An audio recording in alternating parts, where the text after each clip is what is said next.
ચલો વિદ્યાર્થી મિત્રો, ગુડ મોર્નિંગ. તો આજે આપણે ધોરણ 10ના એક નવા જ ટોપિક સાથે આપણા વિડીયોની શરૂઆત કરવા જઈ રહ્યા છીએ મિત્રો. તો ધોરણ 10ની અંદર ચેપ્ટર નંબર 11 છે આપણું વર્તુળ સંબંધિત ક્ષેત્રફળ. તો વર્તુળ સંબંધિત જે ક્ષેત્રફળ છે એની અંદર ઘણા બધા એવા સૂત્રો છે કે જે દરેક વિદ્યાર્થીને યાદ રાખવામાં બહુ જ તકલીફ પડે છે.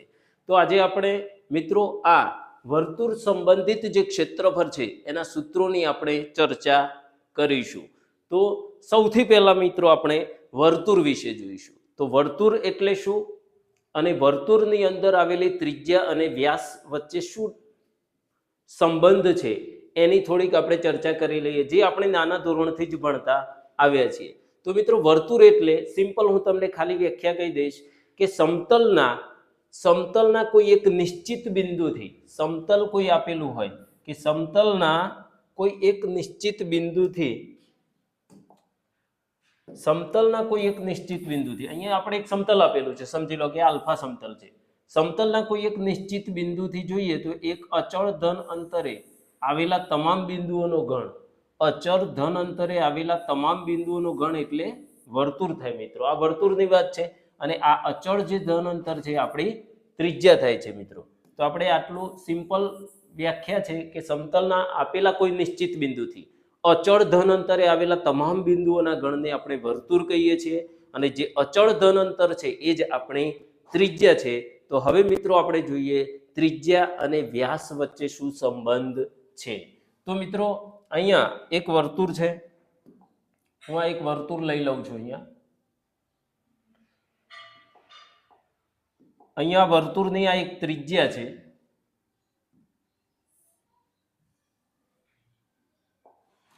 અહીંયા વર્તુળનું આ કેન્દ્ર લઈ લઈએ, અહીંયા બિંદુએ લઈ લઈએ તો આપણી આ ત્રિજ્યા થઈ જશે મિત્રો. બરાબર છે. હવે ત્રિજ્યા, તો ત્રિજ્યા બરાબર શું થાય? તો અહીંયા ત્રિજ્યા બરાબર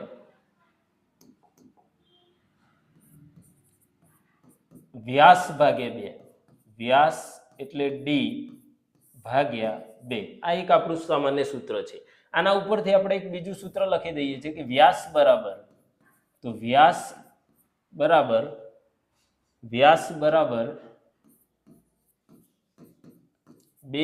ગુણ્યા ત્રિજ્યા.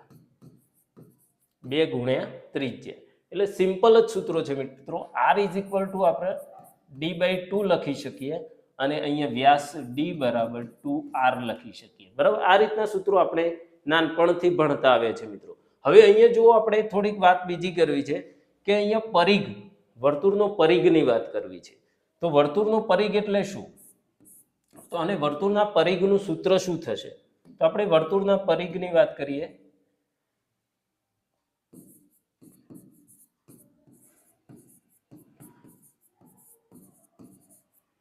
વર્તુળનો પરિઘ એટલે મિત્રો આ બિંદુ A છે ત્યાંથી ફરી અને એક ચક્કર આપણે પૂર્ણ કરીએ અને જેટલું અંતર કપાય છે તેને વર્તુળનો પરિઘ કહે છે, જેને 2πr વડે દર્શાવવામાં આવે છે. 2πr આ આપણે વર્તુળના પરિઘનું સૂત્ર છે મિત્રો. અને બીજી અલગ રીતે પણ દર્શાવવામાં આવે છે, અથવા 2πr ને આપણે જોઈએ તો અહીંયા 2r છે, તો 2r એટલે કેટલા? તો d.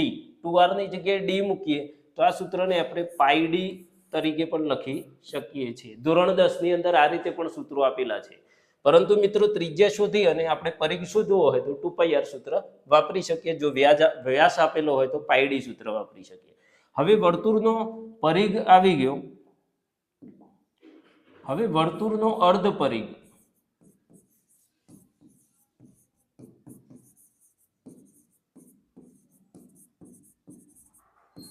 હવે વર્તુળનો અર્ધ પરિઘ શોધવો હોય તો વર્તુળ કેવું થઈ જશે મિત્રો? માનો કે આ વર્તુળ છે, એનો અડધો ભાગ છે અને આ વર્તુળનો અર્ધ પરિઘ આપણે શોધવો હોય તો શું કરીએ? તો વર્તુળનો અર્ધ પરિઘ શોધવા માટે મિત્રો અહીંયા શું પરિસ્થિતિ થાય? અડધો પરિઘ થઈ જાય. એટલે આ જે પરિઘ છે એના ભાગ્યા 2 કરી દઈએ તો શું થઈ જશે? πr થઈ જશે. અને પ્લસ અર્ધ પરિઘ એટલે અહીંયાથી આટલો ભાગ થશે, જ્યારે અહીંયા કેન્દ્ર હશે, અહીંયા ત્રિજ્યા અને ત્રિજ્યા હશે તો શું થશે મિત્રો? 2 વખત ત્રિજ્યા થશે, 2r, 2 વખત ત્રિજ્યા થશે.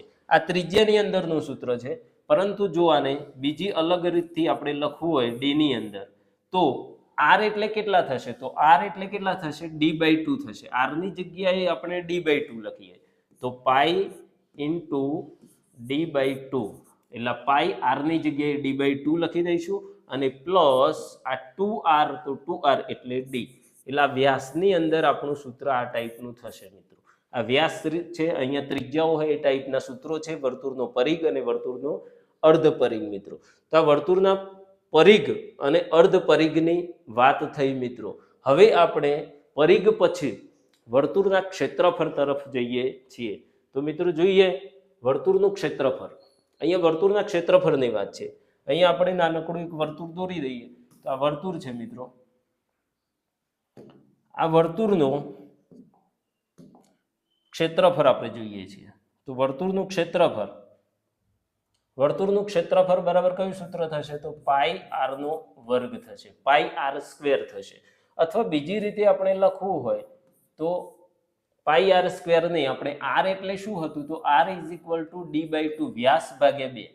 તો આર સ્ક્વેર બરાબર કેટલા થશે? આર સ્ક્વેર બંને સાઈડે વર્ગ કરતા d²/2 નો વર્ગ 4 થશે. આ રીતે મળશે મિત્રો. તો અહીંયા આ જ સૂત્રને જો ડીમાં લખવું હોય, વર્તુળનું ક્ષેત્રફળનું બીજું સૂત્ર લખવું હોય, તો આપણે પાઈ અને આર સ્ક્વેર એટલે કેટલા? તો આર સ્ક્વેર એટલે d²/4, એટલે કે પાઈ d²/4 પણ લખી શકીએ છીએ મિત્રો. વર્તુળનું ક્ષેત્રફળની વાત છે. હવે જો અર્ધવર્તુળનું ક્ષેત્રફળ લખવું હોય, અર્ધવર્તુળનું ક્ષેત્રફળ, તો વર્તુળ અર્ધવર્તુળ હોય અને એનું ક્ષેત્રફળ જોઈતું હોય, એટલે કે અહીંયાથી એના 2 ભાગ કરી દઈએ અને પછી એક જ ભાગનું આપણે ક્ષેત્રફળ શોધવું હોય, તો ક્ષેત્રફળ કેવું થઈ જાય? અડધું થઈ જાય, જે છે તેનાથી 1/2 પાઈ આર નો વર્ગ થઈ જશે મિત્રો. હવે એ જ રીતે જો વ્યાસની અંદર આ સૂત્ર લખવું હોય તો આપણે કેવી રીતે લખી શકીએ? તો આ 1/2 પાઈ અને આ આર સ્ક્વેર છે, તો આર સ્ક્વેરની જગ્યાએ તમે d²/4 લખી શકો. એટલે આપણું સૂત્ર આ રીતે તૈયાર થશે મિત્રો. પાઈ d² છેદમાં 4×2 8. એટલે આ રીતે આપણે આ સૂત્ર તૈયાર થશે. અર્ધવર્તુળનું ક્ષેત્રફળ શોધવાનું કે તો 1/2 પાઈ આર સ્ક્વેર પણ વાપરી શકો જ્યારે ત્રિજ્યા આપ્યું હોય ત્યારે, અને પાઈ d²/8 પણ આપણે સૂત્ર વાપરી શકીએ મિત્રો. પણ મોટા ભાગે વ્યાસ આપ્યો હોય તો ત્રિજ્યા શોધી અને આપણે આ જ સૂત્રો વાપરવાના છે. હવે વર્તુળના ક્ષેત્રફળની વાત થઈ ગઈ, વર્તુળનું ક્ષેત્રફળની પણ વાત થઈ ગઈ. હવે મિત્રો આપણે વર્તુળનો જે ચોથા ભાગનું ક્ષેત્રફળ અહીંયા જોઈએ તો આપણે આમ જો ભાગ કરી દઈએ તો અહીંયાથી આમ, તો આ ચોથા ભાગનું જે ક્ષેત્રફળ થઈ જાય, આ ચોથા ભાગનું, તેનું ક્ષેત્રફળ કેટલું? તો વર્તુળના ચતુર્થ ભાગનું, ચતુર્થાંશનું ક્ષેત્રફળ શોધવું હોય તો આપણે કેવી રીતે શોધી શકીએ? તો જે વર્તુળ છે આખું, એનો ચોથો ભાગ, તો 1/4 અને પાઈ આર સ્ક્વેર. આ રીતે આપણે લખી શકીએ મિત્રો. હવે આની અંદર ડી ની અંદર કોઈ સૂત્રો લખવાની જરૂર નથી. આપણે મોસ્ટલી આ સૂત્રો વાપરી અને આપણે કોઈ પણ પ્રકારના એક્ઝામ્પલ સોલ્વ કરી શકીએ છીએ. તો આ વર્તુળના ચતુર્થાંશનું ક્ષેત્રફળ આવી ગયું. હવે એક અગત્યનો મુદ્દો છે બીજો મિત્રો, એનું એક સૂત્ર જોઈ લઈએ કે જે આપણે ખાસ ઘણા બધા દાખલાઓની અંદર એ સૂત્ર આવે છે. કંકણાકાર ભાગનું ક્ષેત્રફળ. કેવા ભાઈ? કંકણાકાર ભાગનું ક્ષેત્રફળ.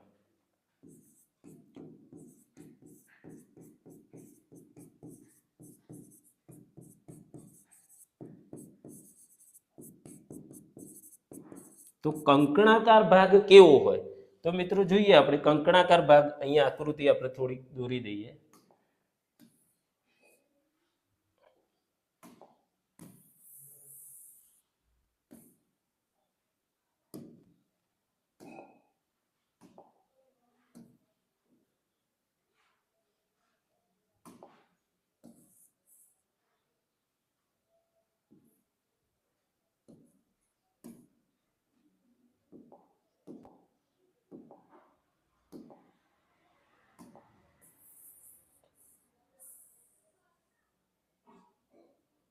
અહીંયા જુઓ મિત્રો, તો આ જે ભાગ છે એક વર્તુળ અને બીજું વર્તુળ છે. તો આ નાનું વર્તુળ અને આ મોટું વર્તુળ છે. અહીંયાથી આપણે જોવા જઈએ તો અહીંયાથી મોટા વર્તુળની ત્રિજ્યા આર થશે. મોટા વર્તુળની ત્રિજ્યા આપણે કેપિટલ આર ગણીએ છીએ, કેપિટલ આર. તો અહીંયા નાના વર્તુળની ત્રિજ્યા અહીંયાથી અહીંયા સુધી જે છે તેને આપણે સ્મોલ આર કહીએ છીએ. તો આ જે વચ્ચે જે ભાગ પડે છે, આ જે ભાગ પડે છે એ કંકણાકાર ભાગ કહેવાય છે. કંકણાકાર ભાગનું ક્ષેત્રફળ. તો કંકણાકાર ભાગનું ક્ષેત્રફળ શોધવું હોય તો મોટી ત્રિજ્યાનો વર્ગ એટલે કે મોટા વર્તુળનું ક્ષેત્રફળ શોધવું હોય તો શું થશે મિત્રો? પાઈ કેપિટલ આર નો વર્ગ થશે. પાઈ કેપિટલ આર નો વર્ગ વર્તુળનું ક્ષેત્રફળ. મોટા વર્તુળના ક્ષેત્રફળમાંથી નાના વર્તુળનું ક્ષેત્રફળ બાદ કરી દઈએ એટલે પાઈ આર નો વર્ગ. Pi capital R square minus pi R square. આ રીતે કંકણાકાર ભાગનું ક્ષેત્રફળ મળી જાય. અહીંયાથી મિત્રો જો તમે પાઈને કોમન કાઢી લો તો શું થાય? કેપિટલ આર નો વર્ગ માઇનસ સ્મોલ આર નો વર્ગ. આ રીતે આપણે સૂત્ર યાદ રાખી શકીએ મિત્રો. તો અહીંયા કંકણાકાર ભાગનું ક્ષેત્રફળ પણ આપણે શોધી કાઢ્યું છે. હવે મિત્રો આપણે ક્ષેત્રફળ તરફથી થોડાક આગળ વધીએ છીએ અને આપણે વર્તુળના ચાપ તરફ જઈએ છીએ. તો વર્તુળનો ચાપ એટલે શું? તો વર્તુળના ચાપની અંદર બે ચાપ છે, એક ગુરુચાપ, લઘુચાપ અને ગુરુચાપ. બરાબર છે. તો મિત્રો આપણે ચાપની વાત કરીએ તો ફરીથી આપણે વર્તુળની જરૂર પડશે. તો અહીંયા આપણે એક વર્તુળ દોરી દઈએ છીએ. આ વર્તુળ છે. વર્તુળની અંદર અહીંયા બિંદુ એ લઈ લઈએ, અહીંયા બિંદુ બી લઈ લઈએ. તો અહીંયા આ જે ભાગ છે એ આપણો શું છે? ચાપ છે મિત્રો. અહીંયા કોઈ કેન્દ્ર છે ઓ, બરાબર. તો અહીંયા જે આ ભાગ પડે છે અહીંયાથી આપણે ત્રિજ્યાઓ લઈ લઈએ. આ ત્રિજ્યાઓ હું દોરી દઉં છું આપણી જાણ સારું. અને બીજું આ રીતે એક જીવા પણ દોરી દઈએ. તો ચાપ એટલે શું મિત્રો? આપણે ખાસ સમજવું છે. તો અહીંયા કોઈ બિંદુ હું અલગ જ લઈ લઉં છું. અહીંયા માનો કે બિંદુ એ લઈ લઉં છું, બિંદુ પી, અહીંયા બિંદુ ક્યુ લઈ લઉં છું.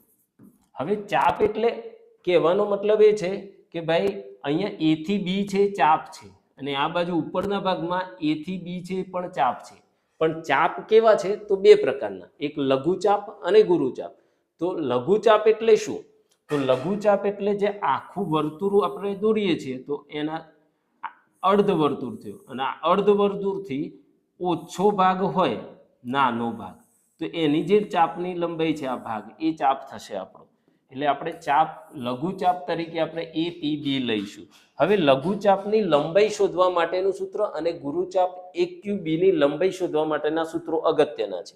તો આપણે એ બંને સૂત્રો જોઈ લઈએ. તો જોઈએ કે ભાઈ લઘુચાપની લંબાઈ જેને આપણે સ્મોલ એલ વડે દર્શાવીએ છીએ, જે પાઈ આર થીટા છેદમાં 180 અંશ છે. આ લઘુચાપની લંબાઈ માટેનું સૂત્ર છે. અહીંયા લઘુચાપની લંબાઈ એ પી બી થશે મિત્રો. એલ એટલે આપણું શું થશે? અહીંયા સમજો તો એ પી બી લઘુચાપની લંબાઈ. આ લઘુચાપની લંબાઈ છે મિત્રો સ્મોલ એલ. એ જ રીતે અહીંયા એક્યુ બી લઈશું તો આ ગુરુચાપની લંબાઈ કેપિટલ એલ લઈશું. બરાબર છે.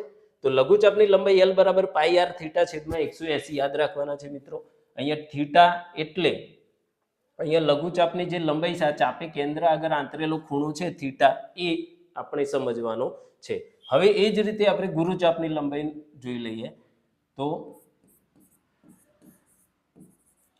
ગુરુચાપની લંબાઈ આપણે એ ક્યુ બી કહીએ છીએ. એ ક્યુ બી જેને કેપિટલ એલ વડે પણ દર્શાવાય છે. હવે ગુરુચાપની લંબાઈ આપણે શોધવી છે મિત્રો. તો જો અહીંયા એ થી ક્યુ અને બી સુધી જવું પડશે. તો ગુરુચાપની લંબાઈ શોધવા માટે વર્તુળનો આખો પરિઘ અને પરિઘમાંથી આપણે લઘુચાપ બાદ કરીએ છીએ. વર્તુળના પરિઘમાંથી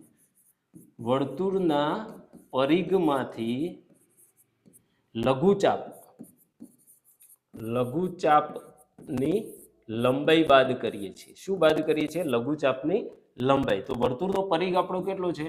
2 પાઈ આર.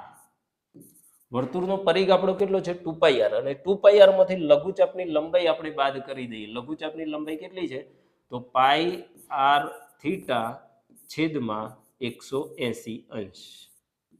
તો મિત્રો અહીંયા ગુરુચાપની લંબાઈ જ્યારે આપણને પૂછે કેપિટલ L, તો આપણે એનો આખો પરિઘમાંથી લઘુચાપની લંબાઈ બાદ કરી દઈશું. વર્તુળનો પરિઘ થશે 2πr માઇનસ લઘુચાપની લંબાઈ થશે πr થીટા છેદમાં 180. તો મિત્રો આ સૂત્રો આપણે આ રીતે યાદ રાખી શકીએ છીએ.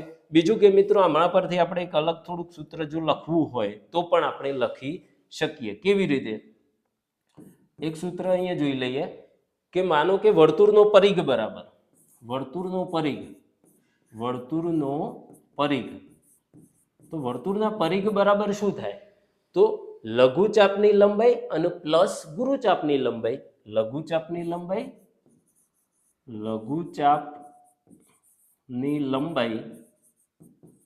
પ્લસ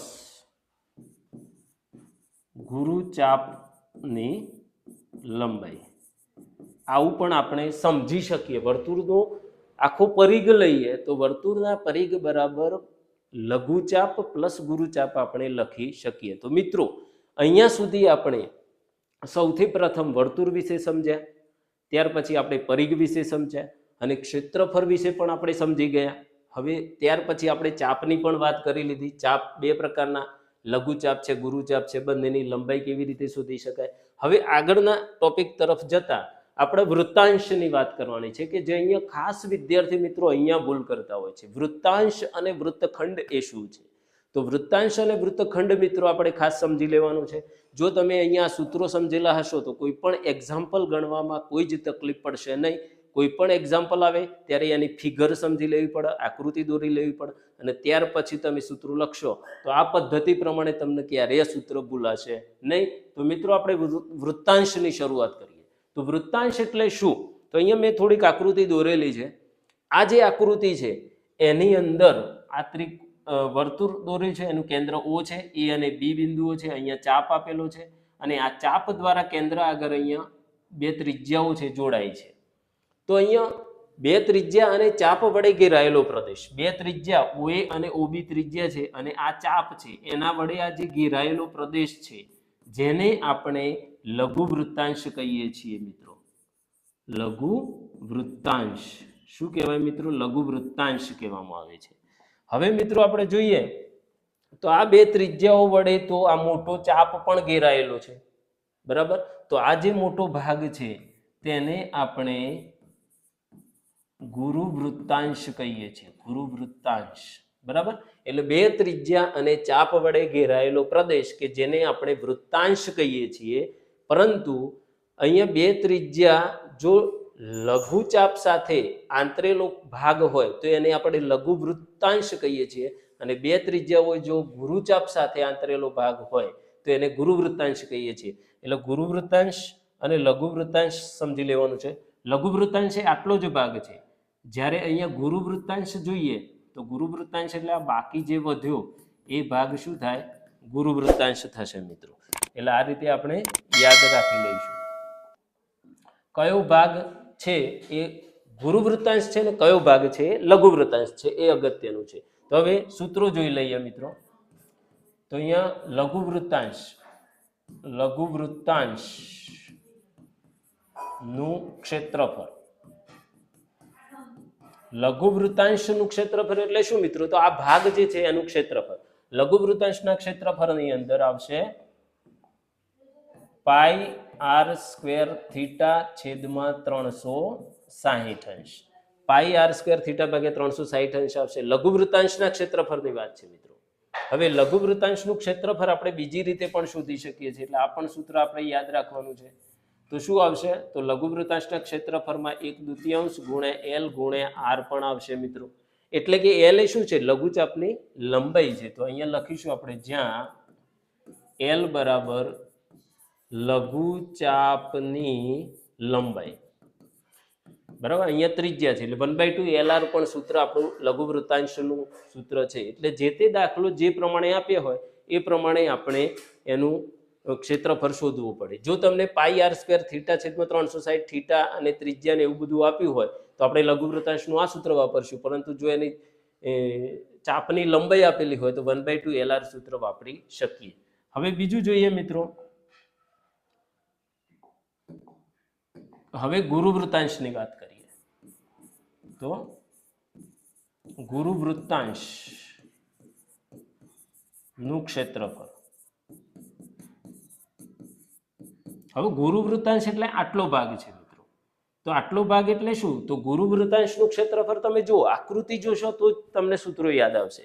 ગુરુવૃત્તાંશનું ક્ષેત્રફળ, તો ગુરુવૃત્તાંશ એટલે આટલો ભાગ છે. તો આ ભાગ શોધવા માટે તમે શું આ ભાગ જાણો છો તો આખા વર્તુળનું ક્ષેત્રફળ પણ જાણો છો. આખા ભાગ વર્તુળના ક્ષેત્રફળમાંથી લઘુવૃત્તાંશનું ક્ષેત્રફળ બાદ કરી લઈએ તો ગુરુવૃત્તાંશનું ક્ષેત્રફળ મળી જાય 100%.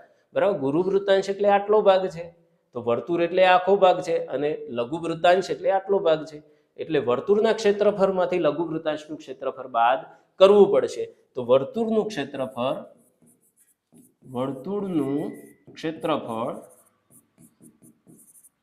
અને વર્તુળના ક્ષેત્રફળમાંથી લઘુવૃત્તાંશનું ક્ષેત્રફળ બાદ કરીશું. લઘુવૃત્તાંશનું ક્ષેત્રફળ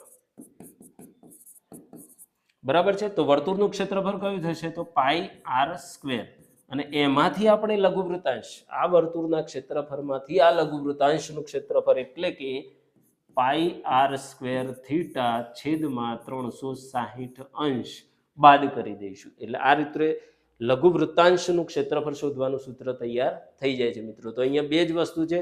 વૃત્તાંશ એ બે પ્રકારના છે, એક લઘુવૃત્તાંશ છે અને એક ગુરુવૃત્તાંશ, અને બંનેના ક્ષેત્રફળ કેવી રીતે શોધવા એ જ મહત્વનું છે. હવે થોડાક આગળ તરફ જતા વૃત્તખંડ આવે છે મિત્રો. તો હવે વૃત્તખંડ એટલે શું? તો વૃત્તખંડ એટલે શું? તો અહીંયા મેં આકૃતિ દોરેલી છે કે જેની અંદર અહીંયા વર્તુળ છે, OA OB ત્રિજ્યા છે, અને અહીંયા AB જીવા છે. તો અહીંયા આ જીવા અને ચાપ વડે જે ઘેરાયેલો પ્રદેશ છે તેને આપણે લઘુ વૃત્તખંડ કહીએ છીએ. શું કહીએ છીએ? લઘુ વૃત્તખંડ કહીએ છીએ. આ લઘુ વૃત્તખંડ છે મિત્રો.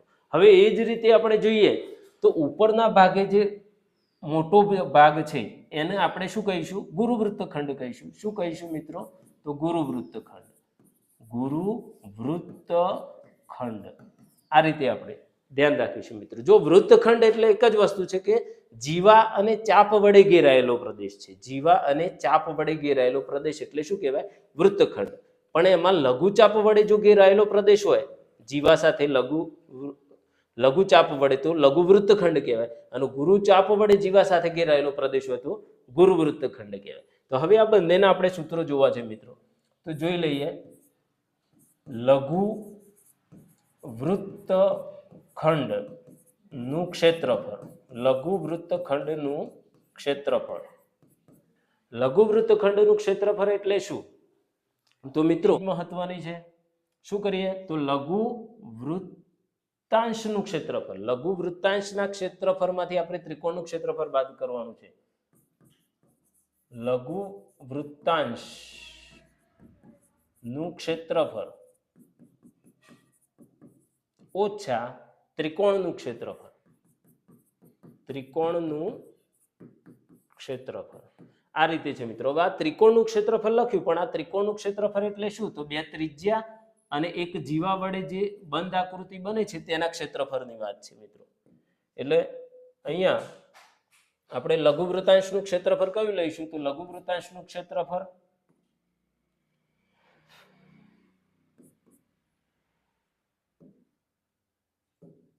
શું થયું ભાઈ? લઘુવૃત્તાંશનું ક્ષેત્રફળ એટલે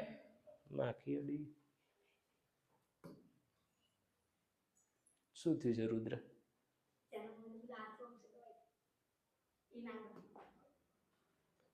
જો ભાઈ